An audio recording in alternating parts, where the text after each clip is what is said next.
Hey everybody, it's Jason from the Texas Gun Vault, and today I'm coming to you with another one of my commentary videos, because as a firearms YouTuber I get asked a lot, Jason, I just got my CCW or LTC license. What gun should I buy to carry? And I always answer these the same way, and it's never the answer I think people want to hear. I always tell them, you need to decide for yourself. You know yourself better than I do. You know your body shape and size. You know what you're comfortable with when it comes to calibers. You know how you dress and how you plan on carrying. So I have come up with a set of criteria that I think you need to consider when it comes to picking your carry gun. Now, I have brought out a number of different firearms that I carry depending on the season and what I am wearing. And all of these fill a different role. So as you can see, I have some larger guns, I have some smaller guns, and a lot of these are in different calibers. There's also a few things that I think you need to avoid. So I guess this is kind of a top 5 list of things you need to consider when it comes to your carry gun. So let's start with the very first criteria, size.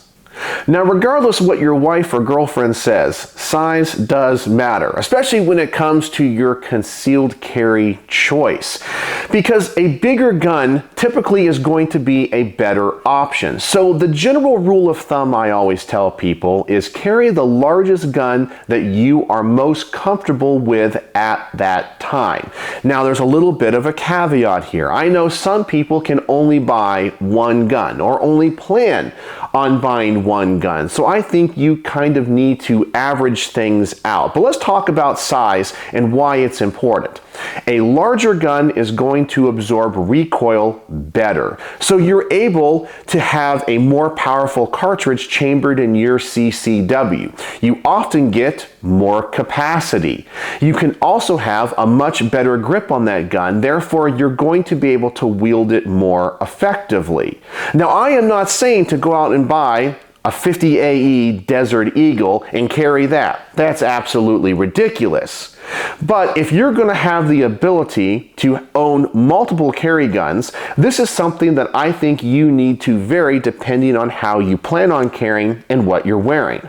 So for example, one of my favorite carry guns is probably the most popular firearm in the United States. This is the Glock 19. This is a compact 9mm pistol with pretty good capacity. Everyone knows what the Glock 19 is.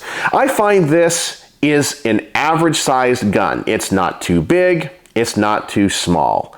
And most of the time when I'm out and about, I can carry a gun of about this size. The barrel's not too long, the grip is not too long. However, I'm not always wearing jeans and a t-shirt. Sometimes it's summer and I'm going to go out and walk the dog, but I definitely want to carry something. But I'm in athletic shorts. Something this heavy and big is just not practical.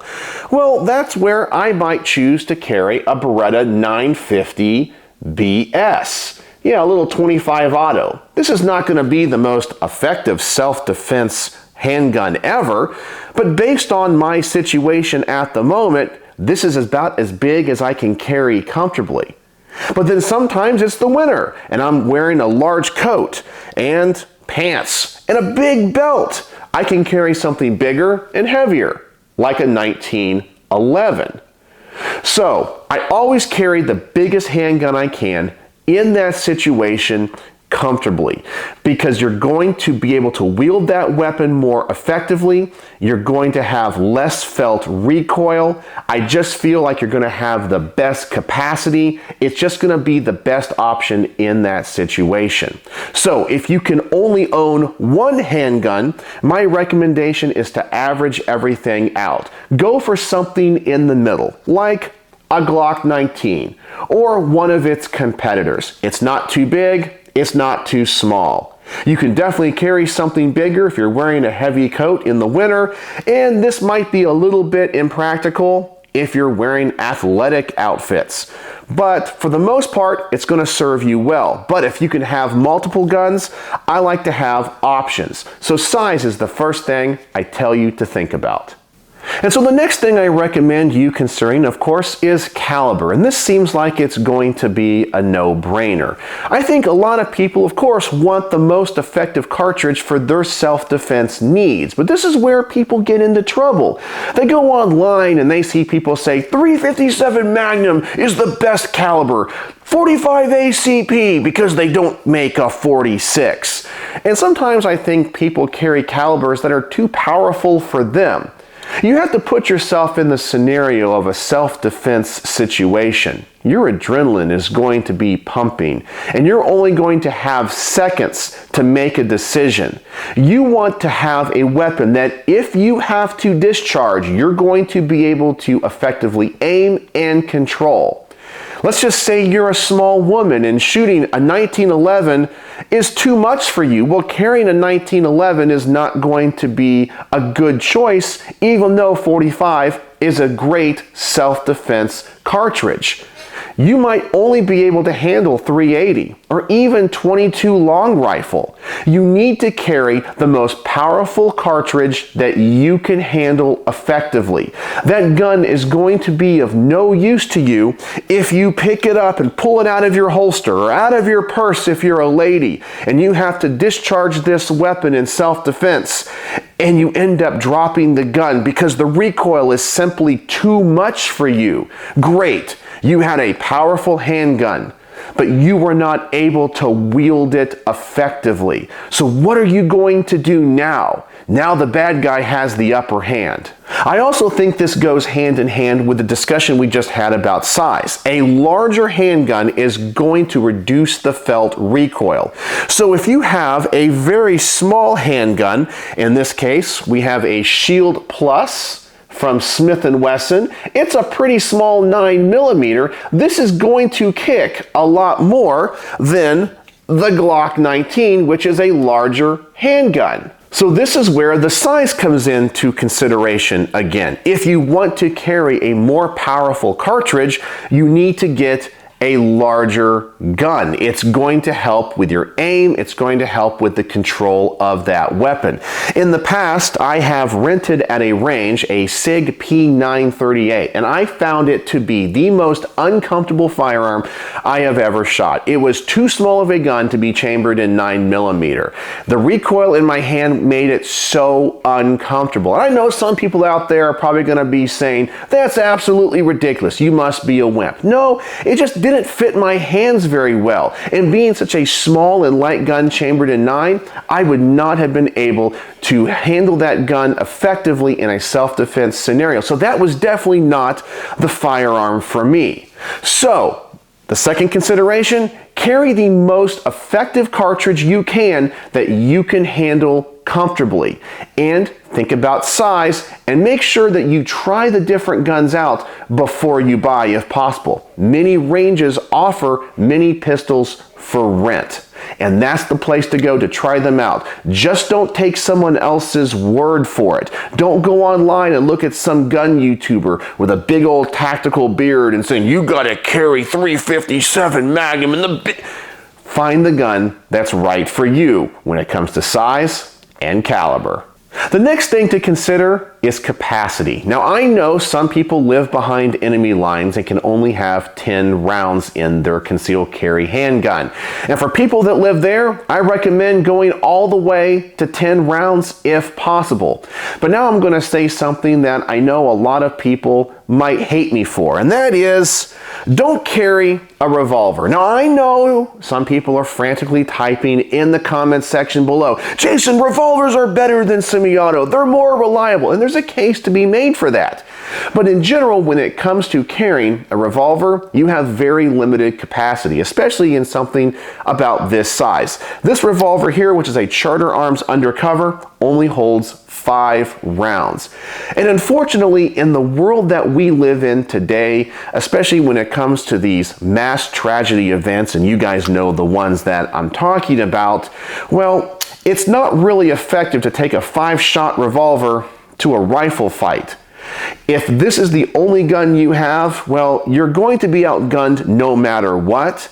But I would personally want to have more than 5 shots at my disposal. And I know some people are going to say, statistically, according to the FBI, if you have to use a firearm in self-defense, you're probably only going to fire 3 shots at 7 feet and less. And yes, that is the case, but the world is always changing.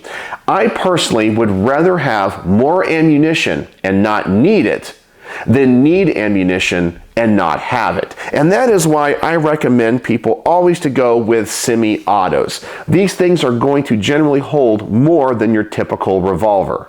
Now, if you live in a free state like I do here in Texas, a Glock 19 can hold 15 rounds. You can even get extended magazines for those. But these are going to stick out further than the gun. But a flush fit is 15 rounds. When it comes to my HK USP Compact, this one is in 357 SIG and holds 13 rounds. Now, this also brings up another thing people are going to say when I say don't carry a revolver. They're going to say, Jason, but 357 Magnum is the best carry caliber ever. It's the most effective handgun caliber that's ever been invented. Well, this gun is chambered in 357 SIG, a cartridge that was designed by SIG to mimic 357 ballistics. And granted, it is not quite as effective. It's about 2 to 4% less effective, but come on. It's pretty much the same thing in a semi-auto, so you get the same ballistics, the same power, and you get a lot more capacity. Plus, semi-autos are much easier to reload in a tight spot than a revolver. Yes, you can carry speed loaders, or I guess you can carry ammunition loose. I wouldn't recommend it, but it's very easy to carry extra magazines. And once again, I would rather have it and not need it than need it and not have it. So like the other 2 categories where I am saying carry the biggest handgun you can comfortably, carry the biggest caliber that you can handle in that particular gun comfortably. Well, I say carry as much ammunition in that firearm as you can handle comfortably. The more capacity, the better. So now let's talk about the 4th thing to consider. And this is where I think I'm going to be a little bit different than most other firearms YouTube channels. This is something to avoid, and that is gimmicks. There's a lot of gimmicks out there in the firearms world, things that you can customize your gun with that might not even change the performance of the gun, but might be used against you in a self-defense scenario.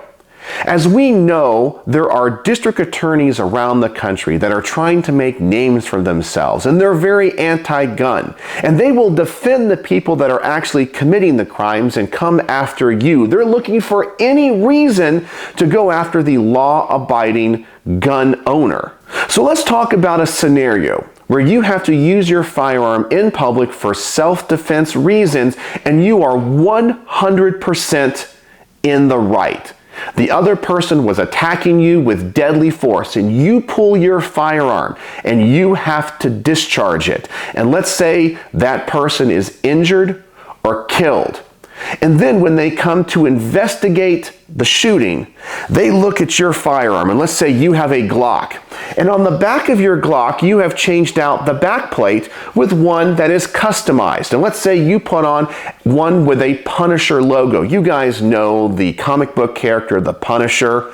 They're a character that's a vigilante. He's kind of an anti-hero. He's very popular. Some people put on logos on their grips that have the Punisher logo, on like 1911s. Well, let me ask you what a district attorney is going to think about this, especially if they're anti-gun. They're going to be like, well, I really can't charge them with anything, even though I want to make an example of them. But wait a second, they have a Punisher logo on their Glock. That shows me their state of mind, and I can convince a jury of that they go out in public every day thinking that they're a vigilante. They're going out for justice, and they just want to pull their gun on a bad guy. Well, I'm going to arrest them and charge them and indict them because they had forethought. They went into public carrying a gun, hoping somebody was going to attack them. And when that person did, you were so eager to pull your gun and injure or kill this person. Well, that Punisher logo says everything I need to know. and you're going to jail. This whole gimmicky thing can even go in the opposite direction. Let's just say you have a back plate or even a set of grips on your gun with the blue line or the Blue Lives Matter flag. We all know that. It looks like an American flag with that blue line. It simply says you support the police. Well, what if you're not a police officer and you have a 1911 with those grips on it and you have to use your gun in self-defense? What's an eager prosecutor going to do? Well, this person wanted to be a cop. They were once again looking for a bad guy, looking for a reason to pull their gun and to take somebody's life. You think you're a cop? You're not. They're going to use that against you. So I recommend to avoid putting anything on your gun that could be construed, that could be used against you, that shows some type of nefarious state of mind. Don't put on any type of political logos, political sayings on your guns, regardless of what the accessory is. And these gimmicks can also extend to things like ammunition. There's a few ammunition companies out there in the past, and some of these aren't even made anymore, that got a bad reputation. There was one a long time ago that was famous called the Black Talon. There was also the RIP ammo. Well, if you carry RIP ammo and have to use that in self-defense, well, you bought an ammo that was marketed that you're going to rip the heart out of somebody. Well, that shows your state of mind. A prosecutor could use that against you. I also brought out some that I have, and this I don't think has been made for a long time. This is Rarity Zombie. Now, this is a self-defense cartridge that I think is pretty much just their critical defense, but it has a green tip on it. And this was made a few years ago when the show The Walking Dead was really popular. Let me see if I can get that green tip in there. There it is, you can see it. But this is just their critical defense round with, instead of it having a red center, it's green. It's just kind of a gimmick. But let me ask you, what if you were caught carrying this and had to use it in a self-defense scenario?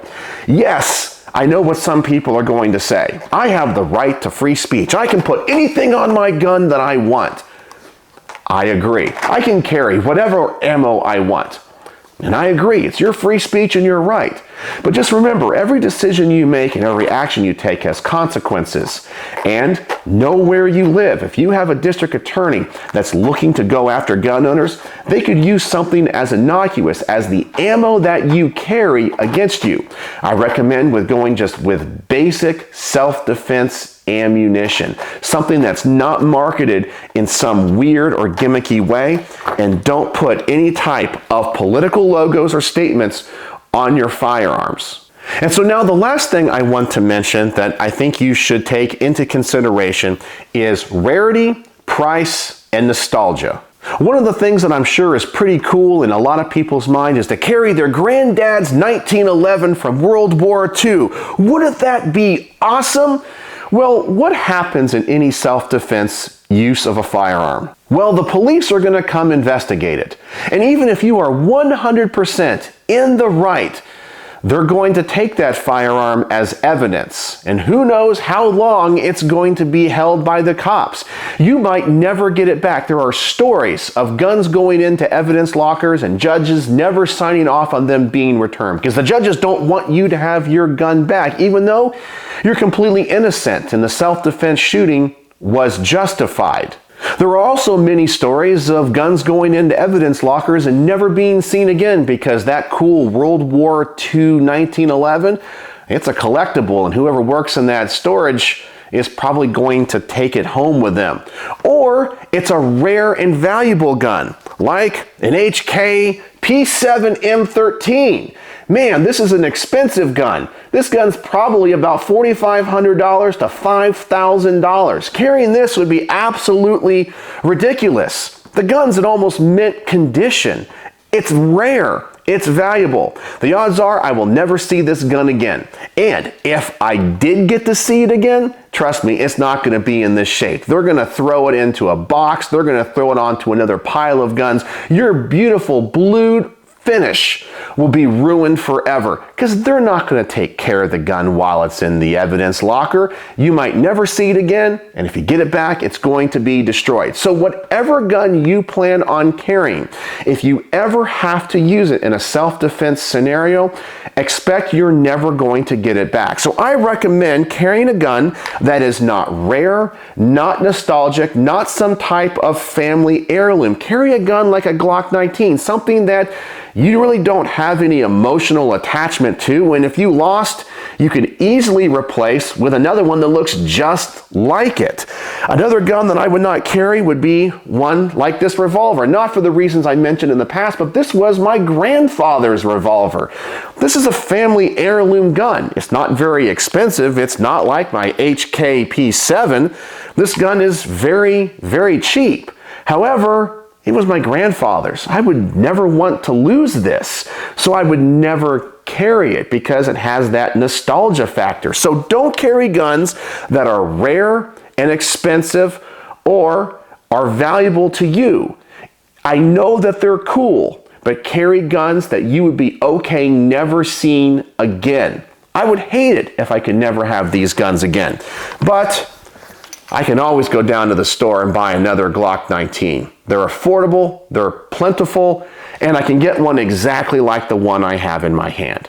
So there you go. Those are the 5 things that I think you should consider. And using that criteria, you need to go out and try different handguns. Think about how you're going to carry, what you want to carry, and what you can carry comfortably. So let's just review. Number 1, carry the biggest handgun you feel comfortable with. Number 2, carry the caliber that is the biggest that you feel comfortable shooting and able to control.